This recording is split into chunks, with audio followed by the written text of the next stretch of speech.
This is Partner Relationship Management, the ultimate channel sales podcast.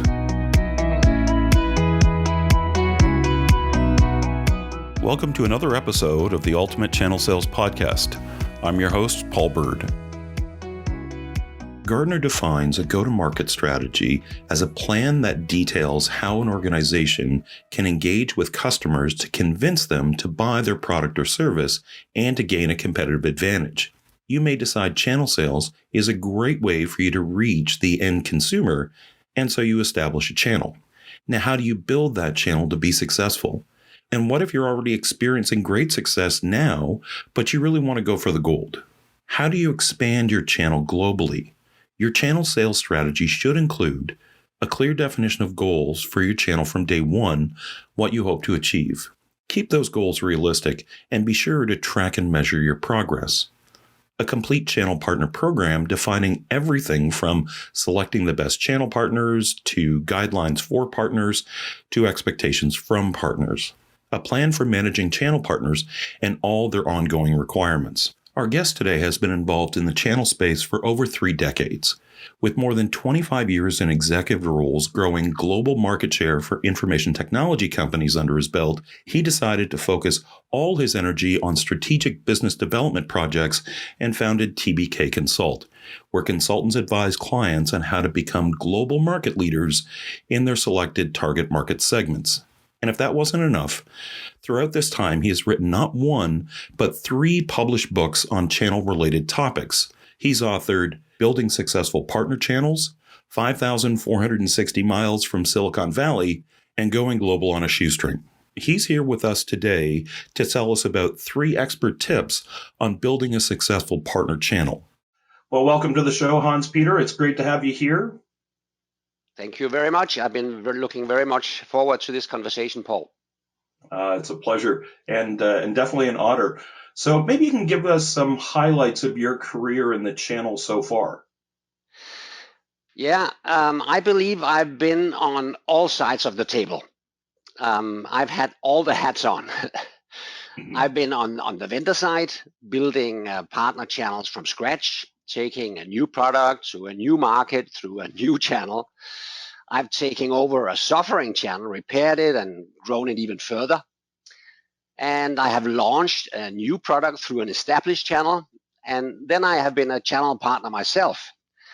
For some years ago, I acquired a share of a reseller of Microsoft Dynamics and was the CEO of that for about 3 years, and we sold it to someone else. And then I've also sold directly. And finally, I've been a customer. So I think I've seen all the challenges and all the opportunities from all angles. Absolutely. So tell us a little bit about where you are now, TBK Consult. Yeah. Today, I'm an author and a management consultant. And TBK Consult, that is the name of my company. And TBK Publishing is our publishing activity, and TBK Academy is the name of our training and workshop activities. And it may sound as we're running a big company, but that's not the case. It's me and my partner, Sten Helmer, but we're very focused on international business development in the software industry. That is our sweet spot. And essentially that is we are helping software companies grow faster than their market. So that's what I do. I help software companies organize and scale their revenue generation capability. Very good. So let's start with the basics today. Tell us why it's important for vendors to map out their channel strategy properly and what role it can play in the success of their channel outcomes. Well, I actually do get that question a lot. And my answer, after working with the channel for more than 40 years now, is that a good channel strategy starts with the product. If you want to serve the market through a channel of independent resellers, your chance of success improves significantly if your product is designed for such a go-to-market approach. So what does that mean? It means that you should have a channel-friendly product And a channel friendly product, that means a product or service which is a value creator. It creates value over and above just the margin that you offer your resellers. So let me give some examples. If the product can be customized and extended by the resellers, then it becomes a platform for generating professional services revenue. And if the product can be bundled with other products to form a solution, then the revenue and the profit opportunity for the resellers increases dramatically. So my rule of thumb is that a reseller-friendly product will generate $10 of revenue for each dollar of your product. Wow. So such a product becomes very attractive to the reseller because it generates a lot of value, not only for him, but also for the customer, of course. And it becomes very sticky. So on the revenue generation side, your strategy should be based on the fact that channel partners operate under their own name and at their own expense. And it means that they invest in a capability to sell and support a vendor's product. So if you as a vendor want to attract channel partners, then you must develop sort of an investment prospectus. You must explain what the channel partner's investment in the capability of selling and supporting your product, what that capability, what that looks like, and what she must do, and what does it cost, what is required to invest. And then obviously, what will you do to support that business case? When can the partner expect to reach a break even, and what is the profitability of such a venture? Because normally if you resell someone else's product, it takes a while to get started and to get onboarded. So profitability is down the road. So you as a vendor have to show what fantastic business opportunity that investment can result in. So a channel strategy should be designed to make partners successful as fast as possible. And only then can you recruit and onboard the number of partners that you need to achieve your market share, or at least the market share that you believe you deserve. But it often takes more time than you expect. And that's why I always suggest that you view it as an investment opportunity, and that you talk with the potential partner about this opportunity as an investment. What do you think the number one misconception that you've seen time and time again, and what do people often forget when it comes to planning for a successful channel? When you're building a channel, so when you're starting from scratch and you're building the channel, you're recruiting the first partners. In that situation, the vendor needs the partners much more than the partners need the vendor. And that is always the case when you are building a channel, because the potential partners, they always have a running business. They're producing revenue with somebody else's portfolio. And the vendor doesn't have anything, and she won't show a profit and any revenue or profit before she has created a productive channel. So building a partner channel requires an attractive product that I just talked about, for which there is a need and a demand in the market, but that's not sufficient for attracting resellers. The vendor needs to show the potential partner the roadmap for commercial success. And as I mentioned before, the partners must make an investment in a capability. So why is your proposal better than investing the same amount of money and energy in her existing business? You must be able to answer that question convincingly. Very good. And maybe in a nutshell, before we kind of take a bigger dive into the discussion, on the other side, what really makes a truly exceptional member of your channel, the best channel partners, what's kind of that makeup for one of those partners?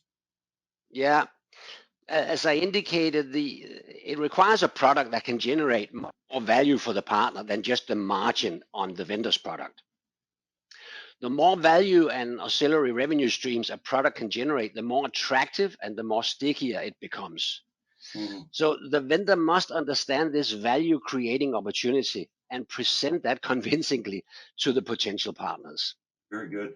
So, in your book, Building Successful Partner Channels, you make the following statement. If you have enough money, you should go direct. But if you have enough time, you can build a channel. What did you mean by that? The situation I'm referring to here, Paul, is that when you as a startup must decide which go-to-market model you should choose. Hmm. You face, I think you face the same question when you want to enter a new country or a new market. Should you go direct or should you operate through a channel of independent partners or resellers? And many startups believe that going through channel partners is the fastest route to the market. Hmm. And I understand the logic, because the logic is that they assume that channel partners already have the organization in place and that they have established relationships with potential partners. And that Hmm. logic holds. That's true. But there are a few caveats because you must first find those potential partners. That Hmm. takes time. Then you Yes. must convince those partners to invest in the capability to sell and support your product. That takes time. Then you Hmm. must onboard them. That takes time. Yes, it Then you does. must make them productive. That takes time. And in the process, you must offer them a margin on your product, plus obviously all the auxiliary revenue stream. That's cost you money. Yes, And it does. even when you've done all that, there's no guarantee that the partner will become successful. Hmm. And you do not have the controls with an indirect channel. You do not have the control to adjust their behavior. They are independent businesses. Absolutely. So, and on top of that, as a startup, you do not enjoy any brand awareness. And there is little captive demand from your market. I mean, that's the situation for a startup. So Hmm. my point is that if you have the money, you can build that initial revenue generation capability faster yourself. Hmm. And that's That why makes I sense say if you have enough money, you can go direct. for Uh, sure. Now to the second part. If you have enough time, you can build a channel. And I think I just explained that it does take time. A channel is not, in my perspective, is not a shortcut to the market. I would Hmm. say it's rather the opposite. It takes more time and it is more complicated because you must design and execute two value propositions, one for the customer and one for the resellers. And it Hmm. takes time to do so. You don't generate any revenue until the partners are in place and can generate that revenue for you. However, when you have built the channel, then it becomes a fantastic scaling machine.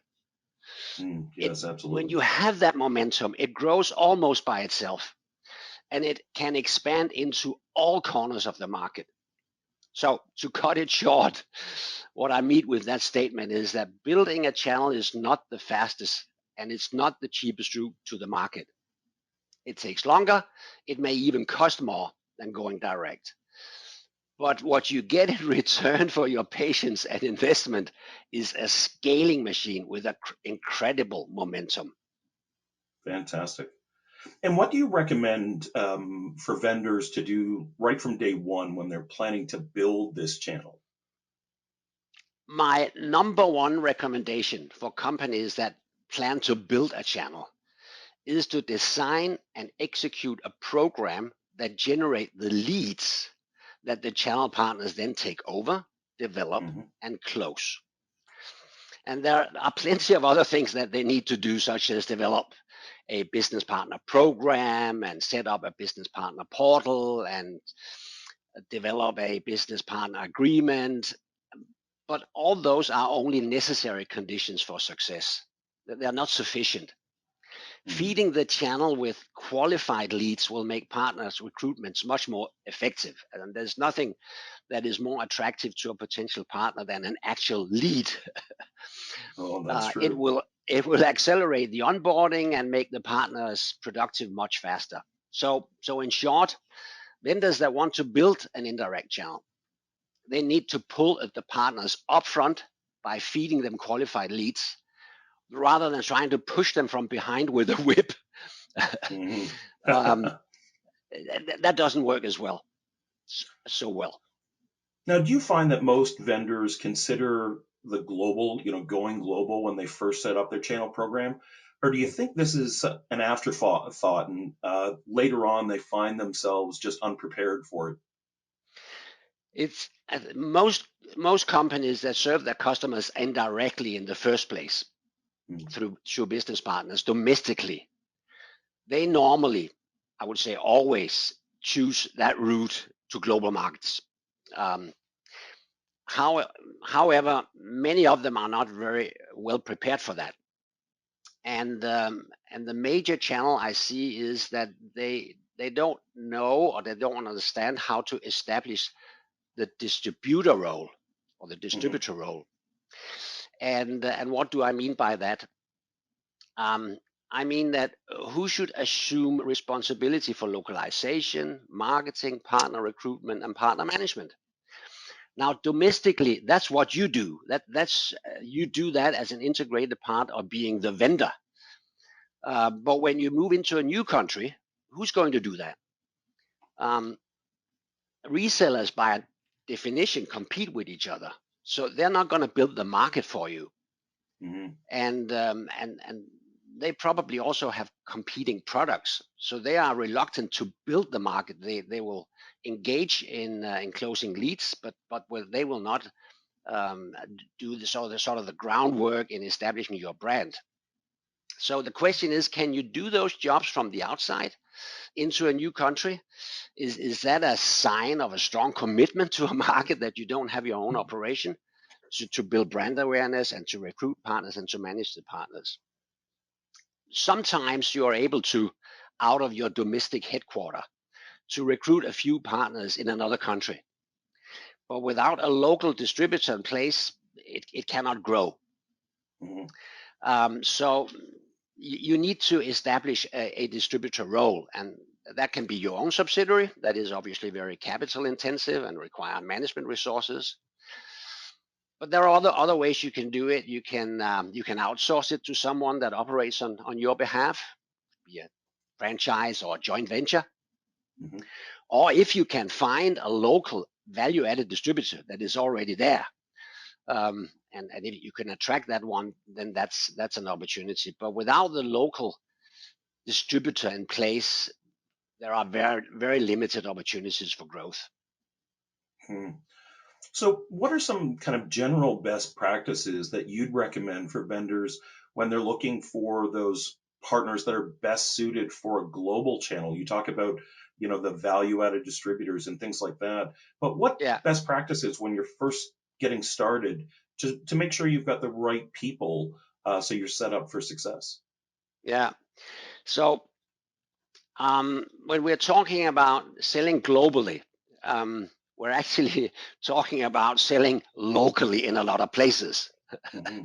um, there are there are very few, so to say, global partners that can sell all over the world. There are some, but I'm referring to the software industry where I'm active. So selling globally means that you sell locally, but in many countries or several countries. Um, so building a channel in other countries requires a framework that can be adapted to the local market requirements, Hmm. to the local language, and to the local competitive situation, which very often is quite different. But you cannot design a go-to-market approach for each country. You need to have sort of 75% of the framework should be generic, and then 25% should be localized. Hmm. So um, so you should have the same business model for all markets. You should have the same success criteria and the same go-to-market approach.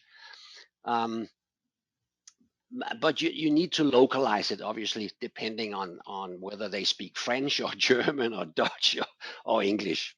Now, Hmm. your question was what vendors can do to find and recruit the best suited partners Exactly. in other countries. And and uh, and part of the business partner value proposition is the ideal partner profile. So Hmm. just as when you want to hire somebody, you have a job description and you have a profile of what you're looking for, you will also have an ideal partner profile. Mm-hmm. So wherever you decide to expand, you will search for resellers that match that profile. Mm-hmm. Now that's all theory. it's it's True. much easier said than done, and you will have to kiss a lot of frogs before you find a prince or a princess. And that's not any different from finding new customers. You may find some that match the profile perfectly, Mm-hmm. but for some reason they're not ready now. They're engaged with other activities. So you must build a pipeline of potential partners, and then over time, some of them may become resellers. Some some of them may be in a situation where there is a match with what you offer, and you can then engage. Mm-hmm. But even when you find some that match and are ready, they may not become successful. And there are many reasons why that may be the outcome. And unfortunately, they're not all foreseeable. Yeah, So, that's true. in my experience, predicting partner success is very difficult. Mm-hmm. So, my best advice, if you want to move into a into a new market and do that indirectly by recruiting resellers, is recruit more partners than you actually need. Now, the Mm-hmm. partners don't want to hear that because it sounds like over penetration, but you can't be too picky. And only time will tell which partners take off and grow and which won't. And often you'll Yeah, be surprised. very true. Do you see ways that companies can accelerate kind of that recruitment of business partners to make them hit that successful path faster? Yes, obviously they can read my book. That would be my first advice. No, it's planning. I used to say planning is cheap. It's the execution that is expensive, Mm, and therefore vendors should invest more time in the preparation. mm, By moving a little slower in the beginning, I think you can move faster later. So map and understand the reseller's business model and the environment in which they are to operate, and then design the business partner program to support the investments the partners must make. Because mm. becoming a partner requires an investment. People need to get trained. They need to invest in revenue generation activities, and especially implement a lead generation program so that you can feed the partners with business opportunities. I know I said that before, but I don't mind repeating it. Lead That's true. generation is so important to get the partners going, because here we're talking about building a partner channel. We're not talking about managing an existing partner channel. So if you want to build a partner channel, and also in a foreign country, lead generation is by no means, it's the most motivating component of such a program. So Oh, feeding the absolutely. partners leads in is the most effective accelerator I can think of. Do you think there are ways you talk about the investment of, onboarding and training and, all of the effort? Are there any ways to kind of minimize that upfront investment? Yeah, the way you can do it is that you as a vendor can participate in that investment. And Mm, um, and I know, for instance, that HubSpot. I don't know if you're familiar with HubSpot, but they're sort of very. marketing automation company. Hmm. And some years ago, they decided to build a channel, and there was no captive channel for what they did. Hmm. So they wanted to develop sort of marketing agencies. They wanted to develop them as a channel and enabling them to implement HubSpot with their clients. Hmm. And in order to do that, they actually invested in the first partners to to to to design a proof of concept that they then could show to other partners. Hmm. Now, today they have a huge partner channel all over the world, and they don't have to make that investment anymore. But in the beginning, they actually did, and that's a concept we called a funded hit. They simply Hmm. paid a part of the salary for those people that were engaged with the HubSpot activities by the resellers. Hmm. Is that capital intensive? Yes, it is. But if For if sure. if you wanna if you if you want to minimize investments that are required, that's the way you can do it, and it pays off in the long run. So that's some of the things that you can do. And once you've recruited, what kind of some of the guidelines that you'd put in place for partners to follow? What's it most importantly that you need to include when you're growing that channel? Okay, so now we want to see the world from the reseller's perspective. Hmm. What should the resellers do to become successful? Um, and and I've seen resellers become immensely successful, even do IPOs and grow international businesses. And Oh, I've wow. seen some that didn't quite make it. And it seems to me that successful partners understand that they must invest in the relationships with the vendors.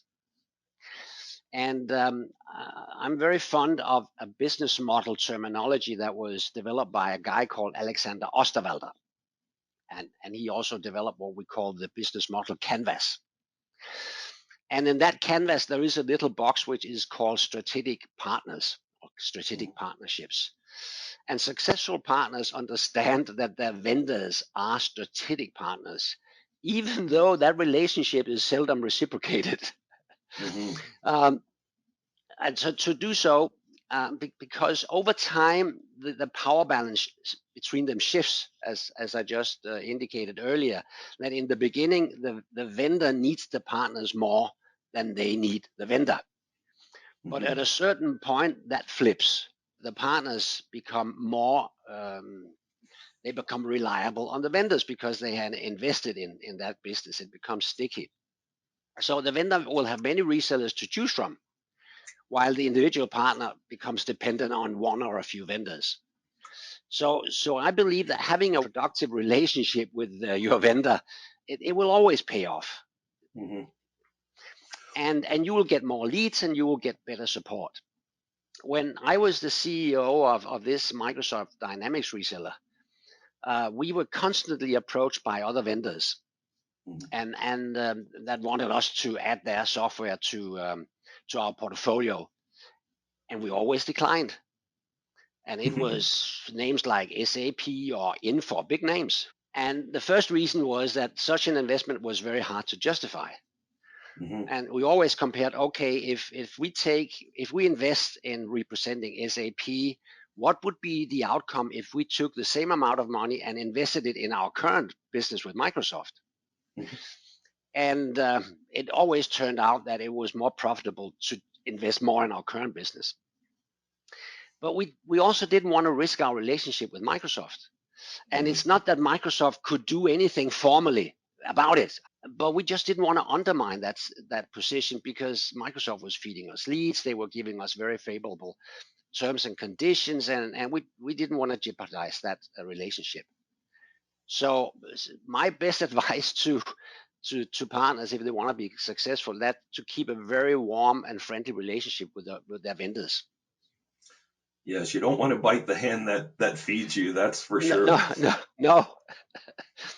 What about the expectations from channel partners? What are some of the things that you should expect, in terms of ROI, training levels, engagement? Where can we expect them to be in certain areas? So, just looking at it, setting those expectations. Yeah. As a rule of thumb, channel partners have a much shorter return on investment expectation than the vendor. Mm. And if you cannot make a new partner productive within a year, then I don't think it's going to happen. Uh, Partners simply cannot afford having resources allocated to activities that doesn't produce any revenue. Also, True. they will not get the routine required to represent your product professionally. Mhm. So the best way to secure success is to provide them, I think I said it before, a steady stream of leads and help the partners, go with them, be on site, shoulder to shoulder, help them develop and close it. It's like it's like teaching a kid to ride a bicycle. You need to run behind the kid for some rounds until they get the feeling. It's the same kind of analogy that I can use with partners. Then over time, then they can perform on their own. But in the beginning, you really need to be shoulder to shoulder and help them get going.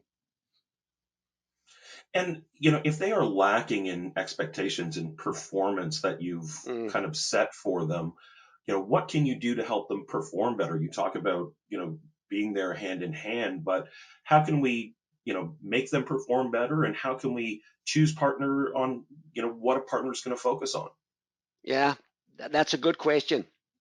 Um, Obviously, your business partner program should clearly lay out what you offer and the terms and conditions associated with that offer. However, beyond a sort of minimum threshold that you want in terms of revenue or activities, I don't think the vendor should set the revenue expectations. I think Mm-hmm. that's the partner's job to make such commitments. Mm-hmm. And I know that when you're building a business, you need to have some kind of certainty of what revenue you can generate.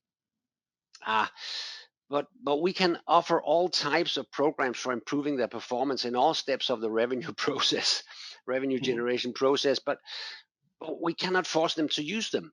Partners are independent; they run their own business. And according to my experience, if we look at partners that do not perform well, that doesn't perform according to our expectations, we can divide them into two groups. Group A, those that want to improve and can, and those that cannot. Mm-hmm. and and it's the job of the vendor to figure out which partner belongs in Group A and then invest in them. And Group P partners, you can invest all the money you want, but they cannot grow because they don't have the management capability to do it. Sorry, but there is a group of companies that belong in that group. Um, For sure. you need to design a virtual support program, some kind of support program where the transaction cost is low, Mm-hmm. so you can free up the resources to help those that will and can. So that would be my best advice. Now, let's talk about getting into managing these channel partners. So, what Yeah, are your general thoughts on how to best manage these partners globally? yeah. Um, now now we are having habit troubles. The big job is to build the channel. So now we have to now we have the channel and we want to manage the channel, and that's a completely different set of challenges we are now facing. According to my expectation, over time, any partner channel will gravitate towards a pyramid distribution. Mm-hmm. So in the top of the channel and in the top of the pyramid, we will have about 5% of the partners. They are the rock stars. They have the management capacity to grow, and they even outgrow the market. So the next layer in the pyramid, representing about 15% of the partners, they have the potential for growing, but they need a helping hand. And the remaining 80%, I'm, maybe this is bad news for some, but this is my experience after being many years in this game. The remaining 80%, and we have the famous 80-20 rule applied here. The remaining 80% don't have the management's capacity for growth. Some of them would like to, but they simply don't have the skills. And some of them, for all good reasons, are happy with what they have. And they Mm-hmm. want to run a small shop. They have no ambition of running a big shop. The revenue split between the 2080 is 50-50. So it's not that you can neglect the 80% that doesn't have a growth potential. And we're talking about a growth potential over the market growth. So they should be able to outgrow the market. Mm-hmm. So for the group, the top group, the 5%, the stars, you really need to treat them as the stars they are. So they will Mm-hmm. tell you what they want and you will give it to them. It's very individual partner account management. um, they're more clever than you are. They can outgrow the market. So you will support them with whatever they want to do. In the group B, the 15%, you will develop programs that will help them get into a growth mode. And the partner manager is sort of a management consultant helping the partners setting up strategic programs and becoming more professional in how they run the business. And for the remaining 80%, you implement a reactive and virtual support desk. You must set up a system where you can bring down the transaction cost. You want to serve them, but as they have no sort of growth of potential over the market average, you want to reduce the resources you spend so that you can allocate those to the top layers, and that would be my recommendation for managing the partner channel. It also means that the people you have in your organization to manage those different levels should have different skill sets. For sure. And you probably will assign some executive attention to your top 5 partners, because they produce those, and the next 15%, those 20% produce 50% of your revenue. So you want to give them some management or executive attention. Now, do you think managing channel partners becomes more difficult once a vendor expands to a global scale? No, I wouldn't say it becomes more difficult, but it does require a different skill set. Well, maybe that is a word for difficult. I don't know. But once you master those skills, then it's not so difficult. Operating globally will mean that you must manage a larger organization that operates across different time zones with different cultures and different languages. You will have more layers of management in your own organization, and you need to manage more diversity that comes from the language, the time zones, and the cultures. These challenges, they are the same for any company operating globally. So skills to manage that are available in the market. Also, from a product perspective, you may now be operating in markets that are different, and that may require separate product management, localization resources, as well as dedicated and local revenue generation teams. So it maybe it sounds more difficult, but it's not difficult when you know how to do it. It's obviously more complex. So you must hire people that knows how to operate globally, and you must develop your current people so that they can take hold on the complexity. I wouldn't say it's more difficult. It's just a more complex job. Is that the same difficult and complex? I don't know. Yeah, it does sound like operating the channel resellers is more complicated than doing everything yourself. Do you see it the same way? No, I don't see it that way. Operating the channel once it has been established is not the big issue. It's not more complicated than if you were to serve the same number of customers directly. It's building the channel that is the challenge. So getting the first partners on board and expanding the channel to give you sufficient market coverage across many countries, that is complicated. Moving into new countries and building the channel from scratch there in a culture you're not familiar with, in a new language, with a new set of competitors, that's challenging. But once you get the momentum, once you have that channel in place, then it's not more complicating than managing a big organization. Because the situation is that, let's say that you have 1,000 channel partners, or even just 100, and each of these channel partners, they employ 10 people. That's 1,000 people in your channel dealing your product. If you were to assume responsibility for the same things, then you would have an additional 1,000 people in your organization. So is that an easier job? No, I don't think so. It's a different job. It's different, but it's not more complicated. So your book describes how to build a successful channel. So why and when does it actually pay off? I will say that there are 3 requirements for success. Number 1, which I already mentioned, your product must be partner friendly. Number 2, there should be a captive channel for your type of product. It's not impossible to build a channel from scratch. And I mean building a channel of people or finding partners that can take on a product with which they are not familiar. Not your particular product, but that family of products. So there should be a captive channel for your type of product. And you must have the money and time to invest in making the ball roll. Beyond that, I think there are plenty of guidelines out there, including my books, white papers, and videos that you can follow.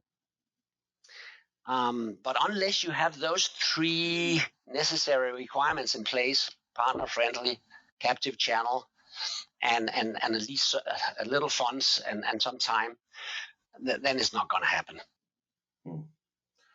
So just to wrap up, if you follow these expert tips you provided, what sort of results can people expect? When Microsoft took over Navision in 2002, the total turnover of and around Navision products was in the magnitude of $4 billion. Wow. Navision then had 2,000 resellers, serving more than 100,000 customers across 30 countries. So in total, the Navision ecosystem employed about 20,000 people. Today, Navision is the core of Microsoft Dynamics product offering. So they acquired Navision, which is with its very big reseller channel back in 2002, for which they pay $1.5 billion. And I pick that example because Navision was a Danish company, and Denmark represents less than 0.25% of global demand for that type of product. And we don't even have English as our first language. So, but the Navision product was extremely partner friendly. There was a captive channel, and they didn't have the money, but they had the time to build the channel. And I know that there are not two companies that are alike, but if you want to build a channel, then I can recommend reading those books that you can find on the subject, and especially my book, which is called 5,460 Miles from Silicon Valley, which explains how Navision built their business and then sold it to Microsoft. I think you can expect amazing results from building a channel. It can be really, really successful. But getting there may take a little longer than you thought it would.